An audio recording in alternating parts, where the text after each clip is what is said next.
Thank you. I will now welcome Suki. Suki, you've been so patient. How you going? Really well, thank you. I learned a few things there, so that was awesome. This is a huge turnout, so there's a lot of excitement in the room. It's a real privilege to be here today at the Arts Centre. It's a pretty special place.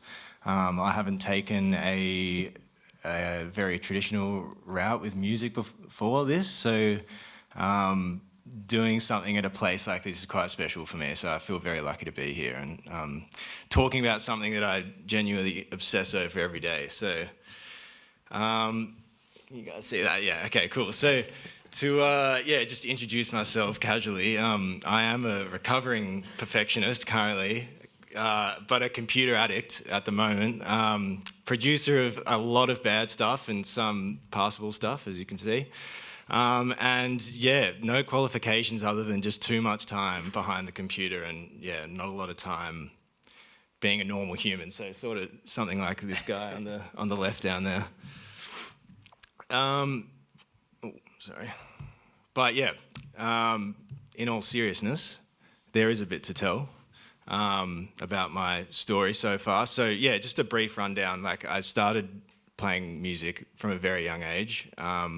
Just on piano, I played percussion, I played in big bands and orchestras when I was at school.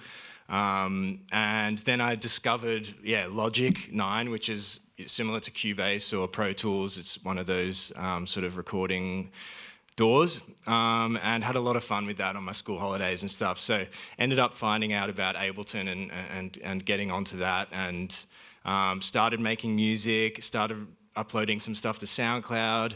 I was in a duo for a little while, and that's where I first made like proper songs, I guess.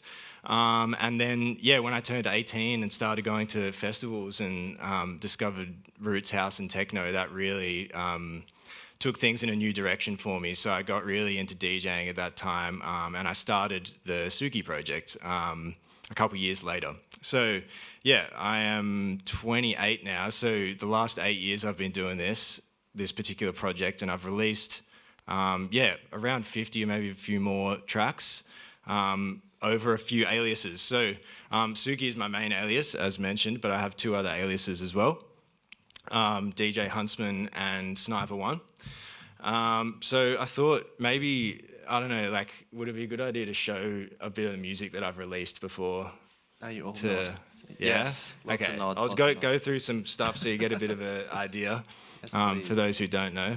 I've done a lot of different stuff. So I'll go through. I'll play a couple of different tracks, and I won't introduce them or anything. I'll just do it.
So a bit of a range of stuff from just those short selection of tracks there. So as I said, I've got the two other aliases, DJ Huntsman, Sniper One. The DJ Huntsman's, that was just a DJ Huntsman track then, so it's more up-tempo stuff, techno, trancey. Sniper One I've used to experiment a bit with more left-field dance stuff. For example, like a drum and bass track here.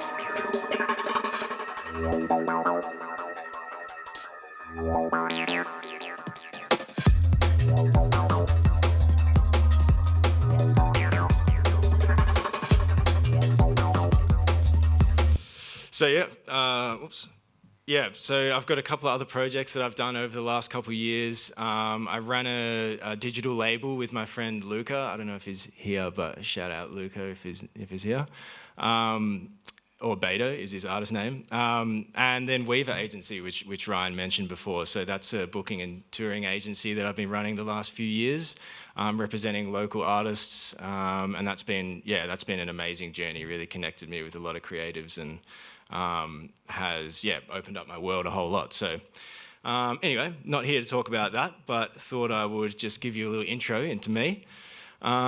So what I want to talk about today is crafting your sound as a producer. And I guess I just want to preface this by saying when I sat down to put together this presentation, I really didn't know who I was going to be presenting to.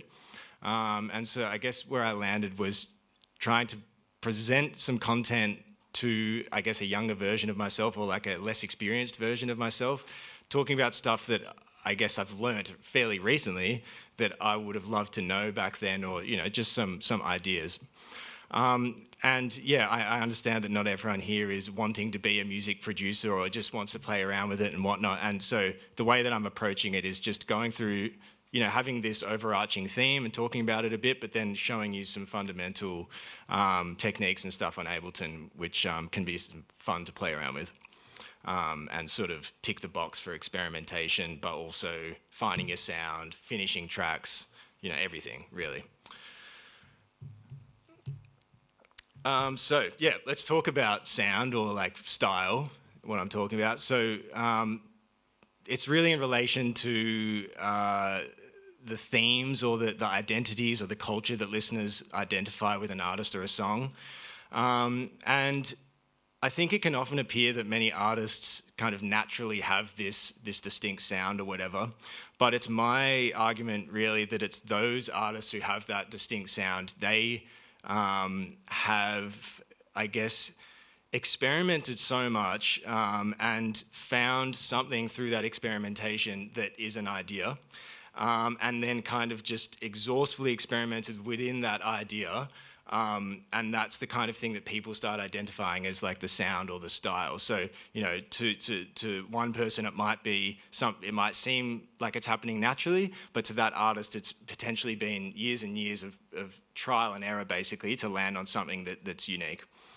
So I guess, yeah, the idea I want to float here is that like your style or your sound won't come without experimentation. So digging into like your musical history as an artist, but also as a consumer, can really help you land on something that you feel represents you. And I guess like, if you think about some of your favorite artists, music or non-music, and you go into a bit of their history online and maybe find some stuff that they didn't even know was on there, it might paint the picture a little better as to how they landed on this style that they're known for now. So, yeah. So as I said, I want to talk about some actual things that we can try. So the three main topics I want to touch on are sample library and sample selection, modulation, and then the reuse recycle one is about resampling and using content that's already in your project to, bring everything to life. So as I said before, this sort of stuff can be great for experimentation and like trying to find a sound, but it's also stuff that I use for finishing tracks every day. And I think it's very relevant for all parts of the process. So yeah, just on sample selection, I guess the sort of rhetorical question I want to ask and for you guys to think about is, where do you get your samples from and how do you store them? Because this can heavily influence the sound you end up with. So I would just really recommend choosing carefully and building a palette that suits you. So to just demonstrate like what I have, I just want to show you a couple of drum loops that I've put together that just using one shots.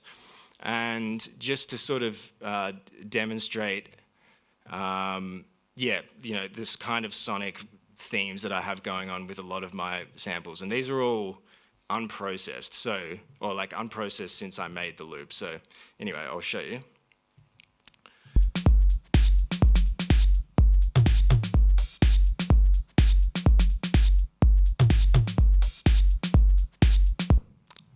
second one.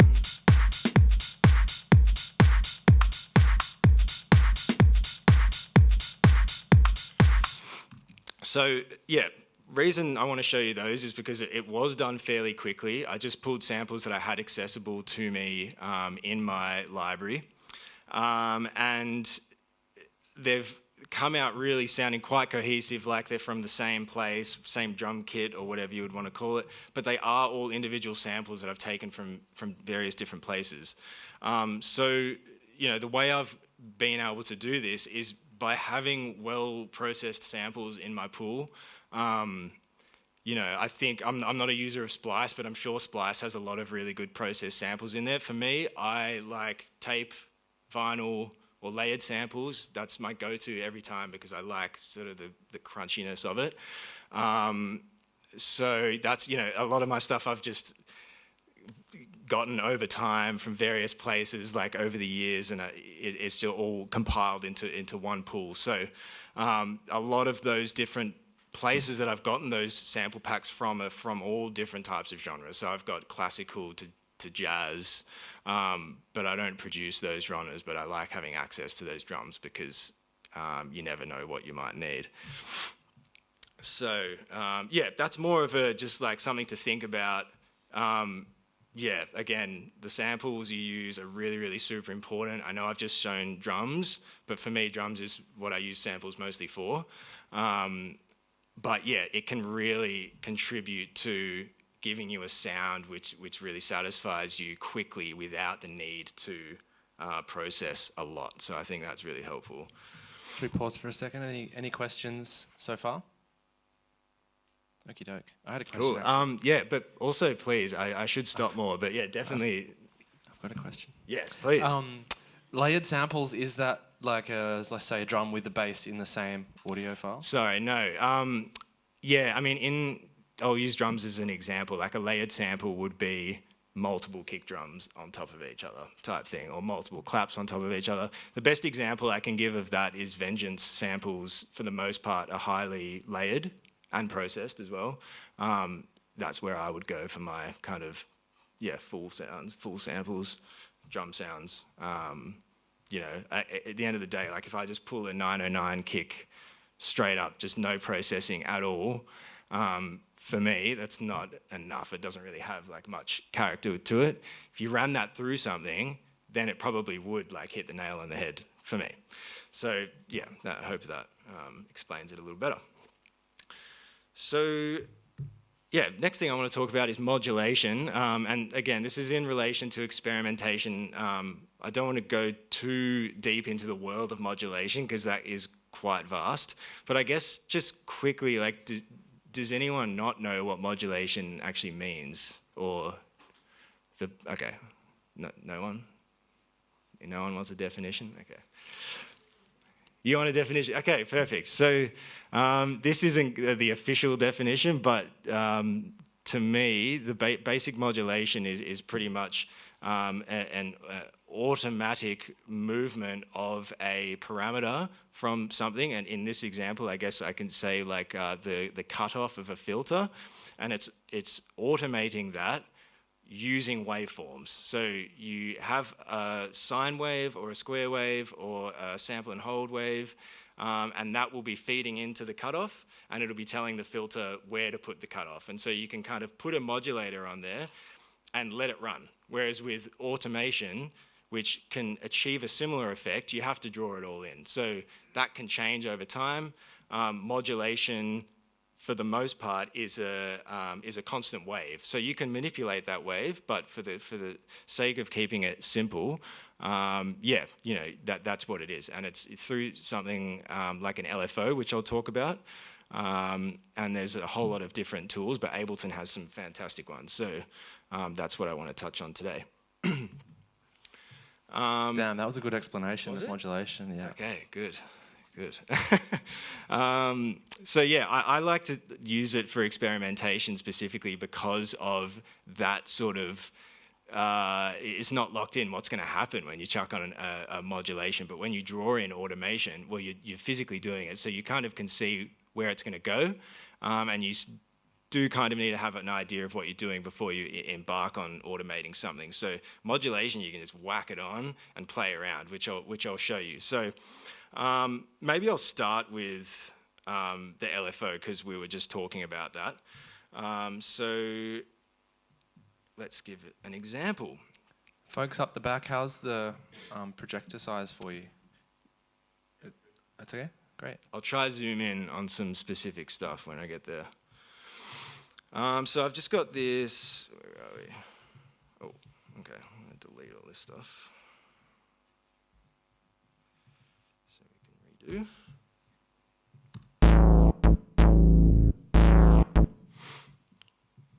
So I've pretty much just, for the sake of you guys being able to potentially do this at home, I've just used a operator preset on this one called Dynamic Filter Bass. I haven't touched it at all really.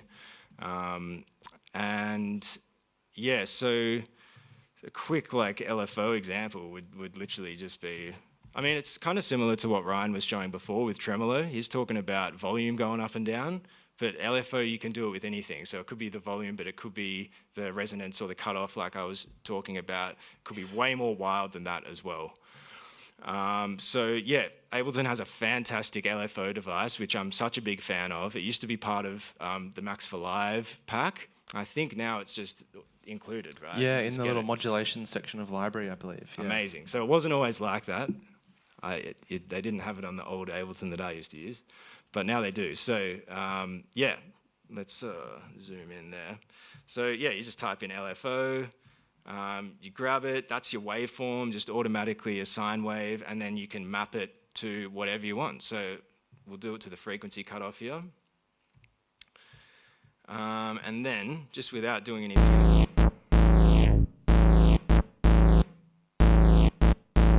so you can hear it's obviously affecting the sound, taking the cutoff down and up in a 1 hertz. So you can sync it.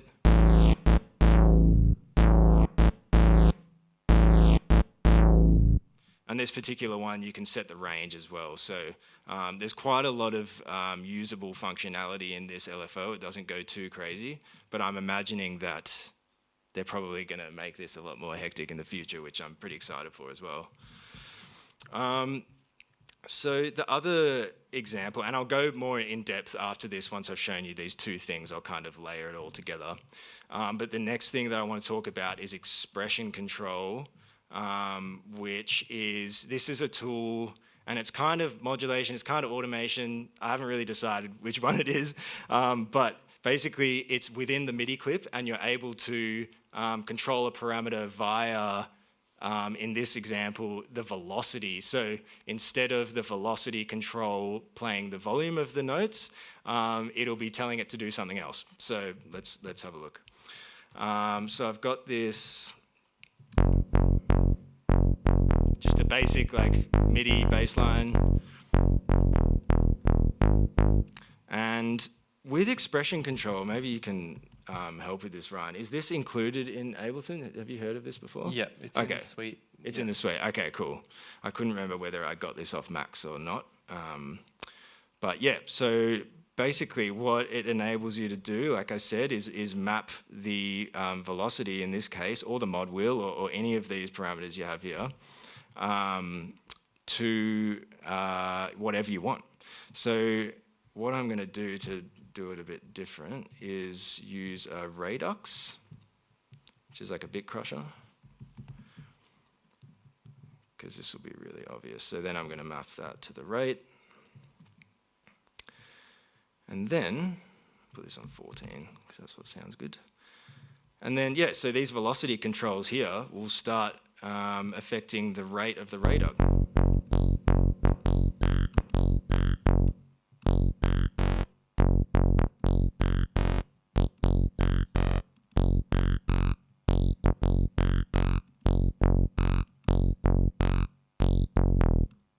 So already you can start to like build some dimension to something that was very simple and basic before, and you can actually give it a bit more of character. So this is one that I made earlier.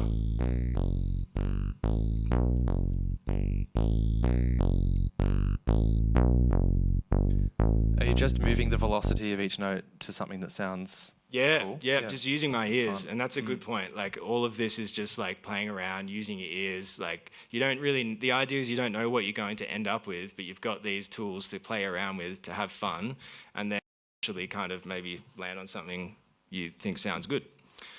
So an example that I did of like combining a bunch of that stuff, and this is really the way that I use it in practice. I'll never really do these things individually. It's usually like playing a lot with different modulations and different modulating different effects and stuff. So this is kind of typical to what an element of my song might look like. And here I've used expression control and 2 LFOs. So the original sound was just, again, like a normal, preset. Doesn't sound very good, to be honest. But then, and I've just been able to like make something that's a little bit more usable for jamming around. And I could go in and delete all this MIDI now and make something new, ensuring that I ride in the right velocity and stuff. And straight away, it's less boring. And so then I can go further with it, and I'll talk about resampling and stuff next. But the tails that I'm creating there, and I guess just the different sound I'm creating, I can bounce that and then chop that up again. And so, I've just used a preset from Ableton, nothing crazy, a couple of other Ableton stock plugins, but I've created something that's my own now. And I think there's something to be said for like using the tools that you've got, like presets and that sort of thing. I'm a big advocate. I use presets all the time because for me, music is about expressing myself and finding something that works. And I make a lot of sounds from scratch as well when I feel like it. Like if I'm wanting to do that and play around and not necessarily finish a track, then yeah, I can spend hours playing around on, a Euro synth or whatever. But when it comes to Ableton stuff, it's quick and it's really fun and it's very usable. So I don't mess around. I just, get down to business with it. So, does anyone have any questions about that stuff or wants me to show anything further about that? Perfect. I saw you using Operator. I'm curious what your setup with Operator was, or if you were just using a sign, good question, to be honest. Like, this was just a preset that I chucked on that you guys would probably all have. But I do use Operator quite a lot, and my favorite use case for it is literally just having a sine wave, which would just be like, just grabbing a normal operator without a preset. And then, where are we? And I really like, this is a bit random, but like, I really like what you can achieve when you add on the glide. Even that sounds pretty cool to me, to be honest. And so I do a lot of that, and then like distorting the hell out of it, resampling, and creating really cool like textures and grooves and stuff. So good question, because I do use Operator a lot, and I think it's really, really user friendly as well. I do go more in depth with it than that often, but it's.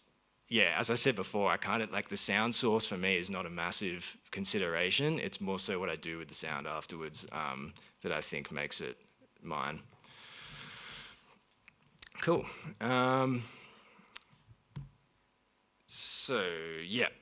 Just went over that. But if anyone wants to like take a flick of that to try at home, it's not in a lot of detail, but that's there for you. I really like it. And that example that I showed before where the bass line had some delay on it, you can replace the delay with a phaser, like anything really. Any sort of those effects, they're going to work fantastically well with a bit of modulation and a bit of movement. And again, if you go one step further and start resampling that stuff, you've really got your own sound to play with that no one else will probably have landed on. Okay, so reuse, recycle. This is something that definitely leans into the progressing the track stage for me. It really helps me in either finishing a track or just getting it to a next level where I can actually start doing structure and that sort of stuff. And often that's the point for me where things are no longer going in the right direction. And so to have a tool which pushes me over is really, really helpful. So, yeah, for anyone who doesn't know, resampling is using the process sounds in your project, the effect tails, or just the original sound itself, and then re-recording it back into the project, and then that enables you to manipulate the audio in whatever way you want. So yeah, like I said, it's great for filling in gaps, stereo imaging stuff, dynamic range, or even structure. So. Yeah, I will show you an example of that in a sec, but the other thing I want to talk about here, which is very similar, is stealing the MIDI. So converting MIDI from other parts of your track, or just taking the MIDI file if it's already a MIDI file, and using that for a different element. So, using a bassline MIDI and putting it on a lead synth and then fusing them together can create something really different and unexpected, because usually different parts will have different melodies and different structures, but when you kind of try and put them together, you don't know what's going to happen. So I did this recently, and I had a acid bass line, this guy.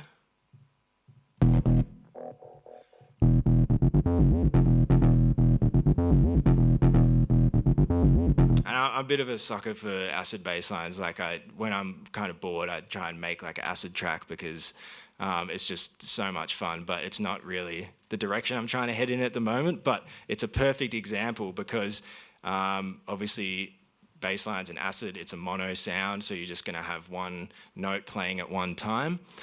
So it's perfect to transfer across to different sounds. So what I did here was because the 303 plugin just plays like as a sequencer, there's no MIDI or audio here. So what I have done is record this to a resample channel. So you just open a new audio channel, go down to the ins and select resampling, and then I just solo it and just record from there. So let that. Can we see which 303 plugin you're using? Oh yeah, I'm using the Roland one. It's really good because it has a randomize sequence button, and you can also go and edit it beyond that as well. So I often, like I said before, when I'm feeling like having a bit of fun and want to make an acid track, I just open this, randomize it a few times, could be like 100 times, and until I hear like even just a couple of notes, which I think are cool, and then I'll go in and edit it. Often with the randomizer, it just like adds in heaps and heaps of notes, so I'll often take stuff out and have to readjust the key and stuff, but I find it super usable. It's really, yeah. The only thing I would say about this is it lacks quite a lot of low end.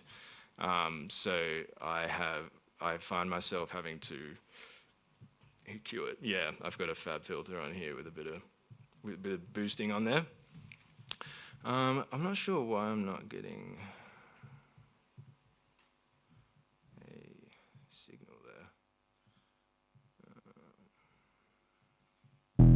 Oh yeah, there you go.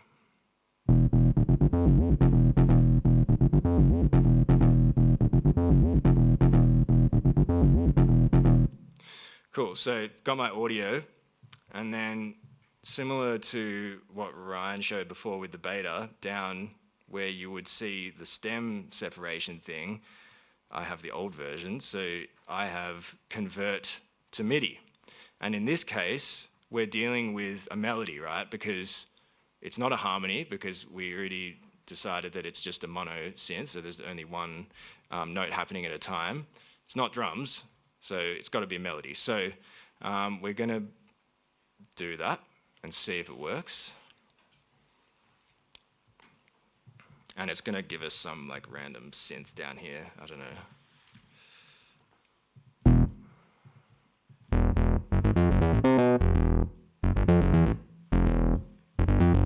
So as you can hear, it's not perfect, but what it does enable you to do is like edit the MIDI clip. So it gives you the MIDI clip, you can make the changes that you need. And so I've gone ahead and done that already up here. And I chose a synth, probably, some sort of preset, which I've added a bunch of stuff to, and I've probably changed around a bit to add a top layer to this. Now, it's the same synth. It's separated into 2 channels because I think I did some slightly different processing on the top one that comes up to just make it a bit brighter. But if I play it with the bass line, it's all the same notes, but you've already then got a bass line and a lead that you could just whack some drums on, and yeah, Bob's your uncle pretty much. So I could try.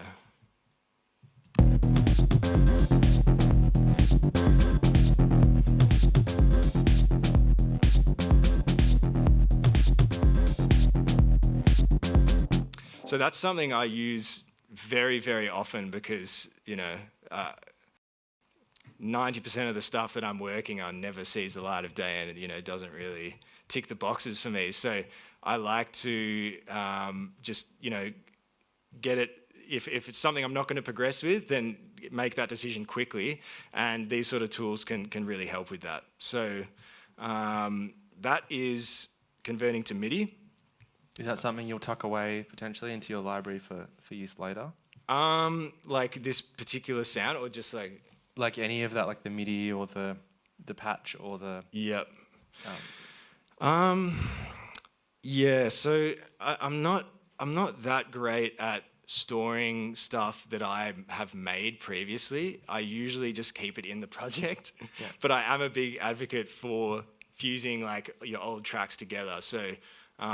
Yeah, I'll often grab stuff from old tracks. To be honest, I only recently learnt about that feature where you can actually, you just drag the whole thing over to the user library, right? The whole channel? Yeah. Yeah, I've only just started doing this too. You have as well? Yeah. Shout out Beta again on that one. He taught me that one.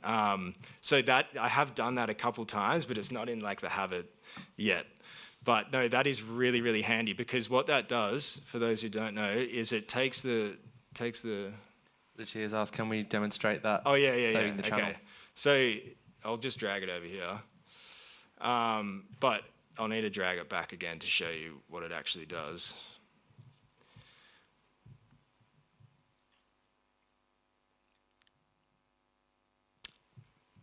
So it gives you the MIDI and the actual channel, and all of the presets and stuff are all in there, even your volume stays the same. So like Ryan said, if you do this with stuff that you're working on that maybe doesn't fit the track or something like that, storing it over here is really, really handy. And I know that's something that Deadmau5 relies on with his music production as well. He's always going into his old library, and he's definitely someone that I take a lot of inspiration from. In terms of resampling, it's quite open-ended, really depending on what you want to achieve. An example here is this vocal that I have. I think it's from, does anyone know the text, text to MP3 on Google? Yeah, that's a go-to tool. So I just typed in something, what is it? Talk to me. There you go, very original. And because the vocals are really good for resampling, because you add on a wash reverb and delay, and it sounds kind of crazy. So you'd hear this in a lot of tracks. But talk to me. Basically the way I've done that is just used a delay and a reverb, and looks like a doubler as well, which is kind of like a delay as well. Talk to me.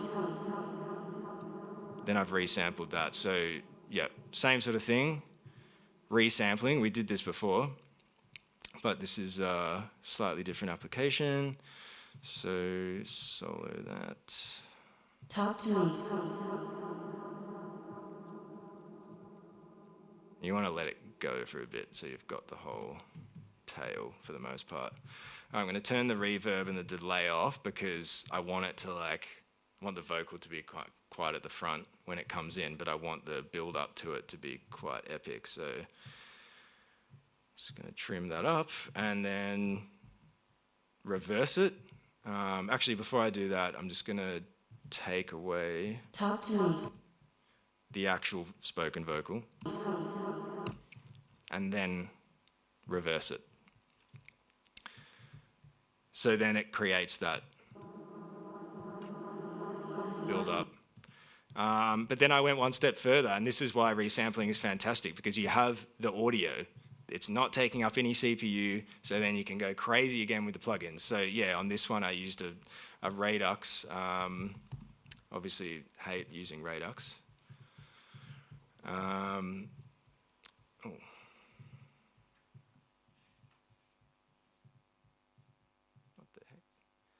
Let's do something different. I also hate using Decapitator. I hate using it on every single track. Yeah, Sound Toys is awesome. So yeah, with this one I can just do a similar thing. Do some automation. Find something. I really like the old radio. And then you can... So do you often create this like reverse reverb effect out of sounds like to create a drop? So like my kind of go-to sometimes is I'll reach in and find like a riser from a sample library and then wonder why it sounds so generic. But you're using sounds from within your project to build these risers. So it's kind of all cohesive. Yeah. I do a bit of both for sure. Like I love a sample pack riser for sure as well. But this... Yeah, like sometimes for drops, but sometimes also just for like in this instance, vocals in a breakdown to bring energy around those vocals and to kind of like, similarly to a riser where you're indicating a change in the song, but more so in between sections. So not necessarily building up to a drop, but kind of in between. And, I'm doing just one riser here, but if this was multiple phrases, you could kind of make it wash in and out. So using, going back to the modulation stuff, you could modulate some reverb, or you could resample some reverb and do that kind of manually. And so you'd chop up a bunch of these little sections where it's coming up and then put that before a couple of phrases, and you could record it a couple times with different phrases so that you get the different tones of the vocal. And that's how a lot of vocal producers will use that in their like vocal processing when they're trying to add more dimension and I guess like more trippiness to the vocals. But this would work really well as a riser as well, but I probably wouldn't necessarily do it with a vocal for a drop. Just because I think usually something a bit more, with less tonal character tends to work a bit better when a drop's coming with a lot of hard-hitting drums. But yeah, here I would just like add a bit of automation on the drive or something like that and kind of bring it up or something.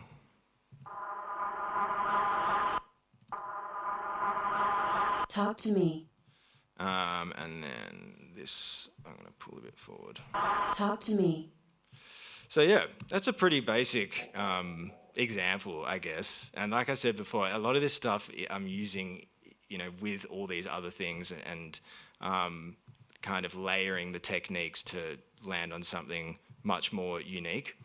But yeah, so I guess the principle of the reusing and recycling and stuff is before you, and actually the riser is a good example of that, because you're working on a project and then you're going, I'm going to go elsewhere and get a riser, when it's like, well, you have so much stuff here, so you should use it. And by doing that, you're keeping everything under the same theme, under the same banner. You're not adding in something weird, and that answers the question around why does this riser sound a bit strange in this project. Cool. Where are my slides? Awesome. So, doing pretty well for time. What's this? Okay, so yeah, one more fun little trick. So yeah, using vocals again, but doing something completely different, using it to create textures or even bass lines. So this is something that can be really fun with experimenting, but pretty much guaranteed to like create something really strange. So unlike the other stuff where it can be a bit more musical, or the idea is that it's a bit more musical, this stuff is completely not, and you got to try and find the musicality in all of it. So I've got this vocal. The subject showed abnormal levels of aggression. Bit spooky, but it doesn't really need to be. You see what I do. So, yeah, so I've just created a new channel, and I'll just copy that. And so the first thing is just like, in this case, I'm trying to make like a low end texture, so or a bass line even. So just like auto filter straight away. Bring it right down so that you really can't like hear it. If it sounds like that, you know you're on the right track. So I'm going to use a utility to just bring up the volume a bit, but also because I'm wanting to make this kind of like a bass line, I'm going to bring the width way down. And I probably just recommend doing that if you're going to be low passing something, because yeah, width in the low end can sound a bit wacky. That's kind of interesting. So what else did I do? Yeah, so it's at this point where you kind of want to try and find the little, what's the word, like not granules, but the little transients and sections that you think might sound cool in a groove. I kind of like that, so I'm just going to grab that section and get rid of the rest.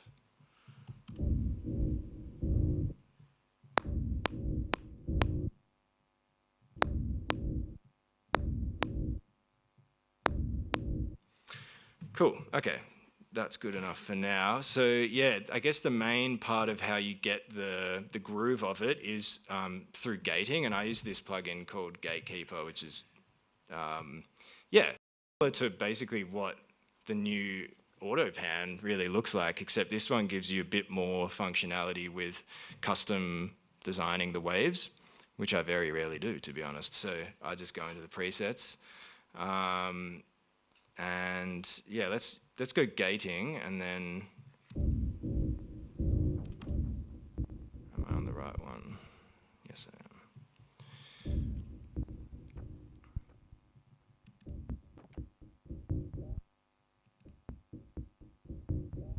That's kind of cool, that little end bit.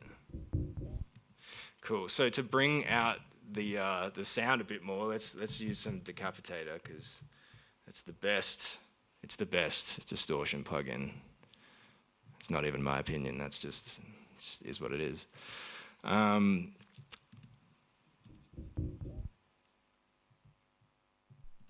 Neighbor. Yeah, cool. Angry Neighbor. Yeah. Yeah. See, this is why I love it so much. It's got so many cool preset names. Blitzed out, crapped out amp. What's that sound like? Ooh, yeah, that's pretty good. So if I was to add on one of those drum beats I made,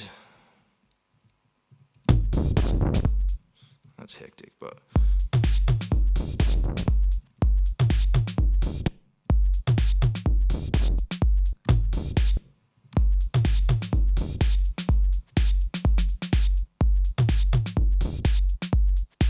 so already it's completely unrecognizable from what it was, and sort of a sound that you probably couldn't really put your finger on in terms of trying to create it, but incredibly unique. So this is one I made earlier. It might sound a little bit better.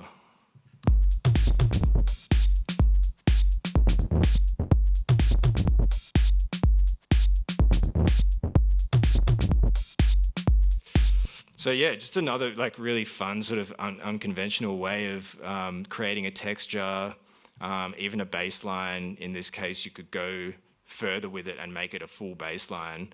But I think what's really unique with a lot of electronic music these days is where people blend the line between like what is a bass line or like what is the kick drum, you know? It's kind of like all one. And so again, this is something that can be really useful for that. Do you often do that with speech samples? It's usually speech, yeah, because it's just so random. You don't know what it's going to sound like, but also one of the reasons being is speech is often so low, so you get really nice lower frequencies. Like most samples, if I cut it down, like I've cut it to 78 hertz, which is really, really low, and there's still sound there. So yeah, that's pretty much the main reason why. Cool, so that's the final trick. Yeah, I thought maybe just quickly I would talk about a couple of my favorite plugins, because I know I already mentioned. Just all the Sound Toy stuff is incredible. I use it all the time. Decapitator, as I said, such a good distortion. I know there are others out there. I was joking about that, but it's really, really good, and I don't see a need for anything Are there else. any Sound Toys users in the audience? Sound Toy stands? And they tend to have sales too. Yeah, love don't the pay full business. price. Don't pay ever for plugins, to be honest. Just wait, because there's always really good sales. Black Friday is probably the best one, so save up till November and get everything you want. Gatekeeper already mentioned, and then for mixing, I don't know if many of you are interested, but like Distressor is a fantastic compressor for drums, vocals, leads. Standard Clip is a really good limiting sort of kind of like a limiting compressor type thing. Really fantastic for just getting a bit more headroom out of drum sounds. I use it specifically for. And then Metric AB is a really good referencing device as well that you can chuck on your master. You can drag in someone else's track and it gives you, actually I'll just show you. This one's a bit more like in detail. But Do you offer mixing and mastering services, Suki? I don't do mastering. I have done mixing in the past. Actually, at the moment, I am in the process of building or setting up my new studio, which will be spec'd for mixing. Amazing. Because that's something I want to do a bit more seriously down the line. But I'm a big believer in having like a proper setup for that. I wouldn't trust my music with someone who doesn't have, a proper set of monitors and a properly set up studio that's acoustically treated. So that's basically where I'm at right now. I'm setting all that up with the hope of doing more of that work down the line, because that's something I really enjoy. I really love getting involved with other people's music because, often I'm kind of like out of creativity. I'm not really vibing what I'm working on. So hearing other people's productions, I find really inspiring. So this is Metric AB. It's a referencing tool. You can, I'll just drag on a random track to the B. So yeah, now what it's going to enable, I don't think it works with stuff soloed. One sec. If in case anyone is wanting it, I'll put up those plugins on the Discord server if that's of use, so that you can check them out later. I'll link you to them. Perfect.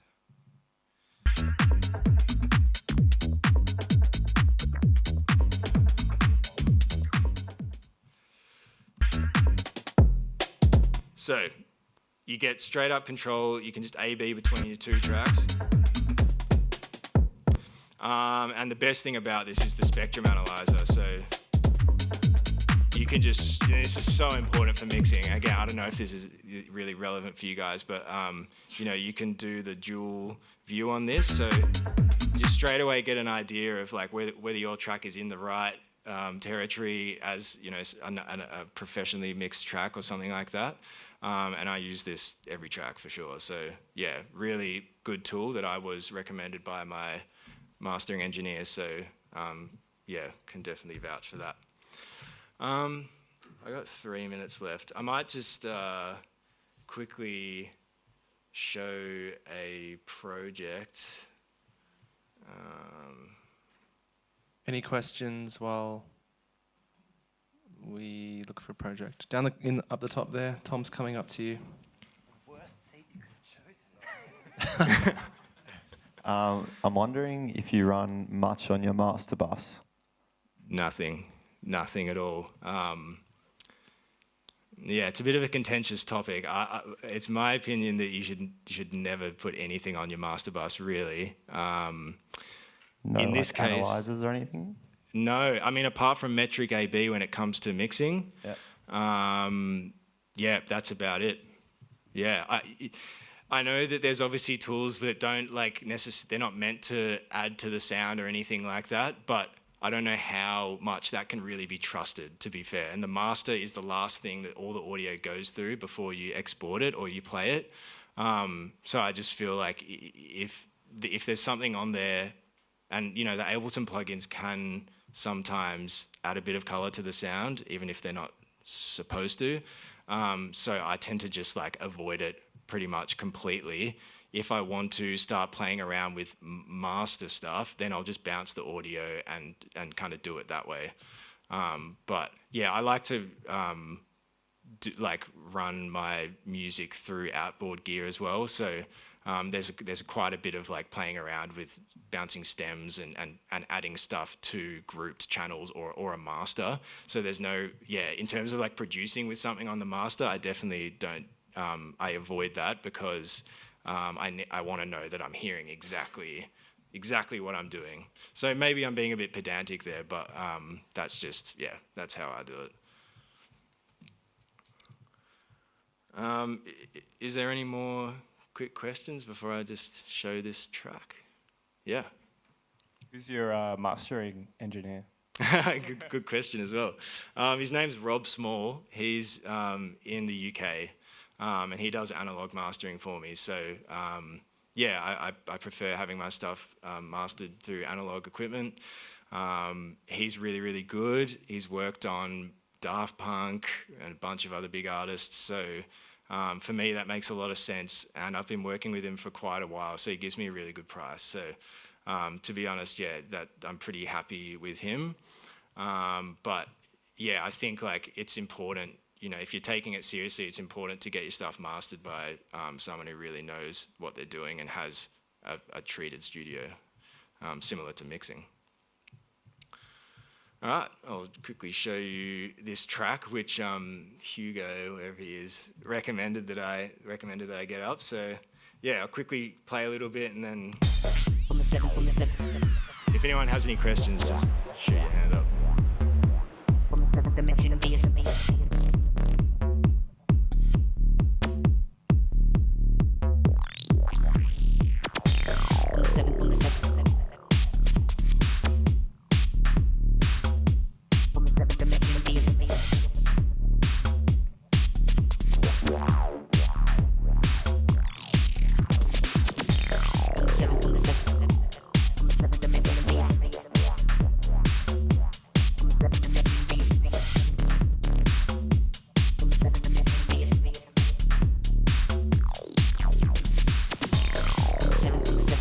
Not the prettiest project, but you get the idea.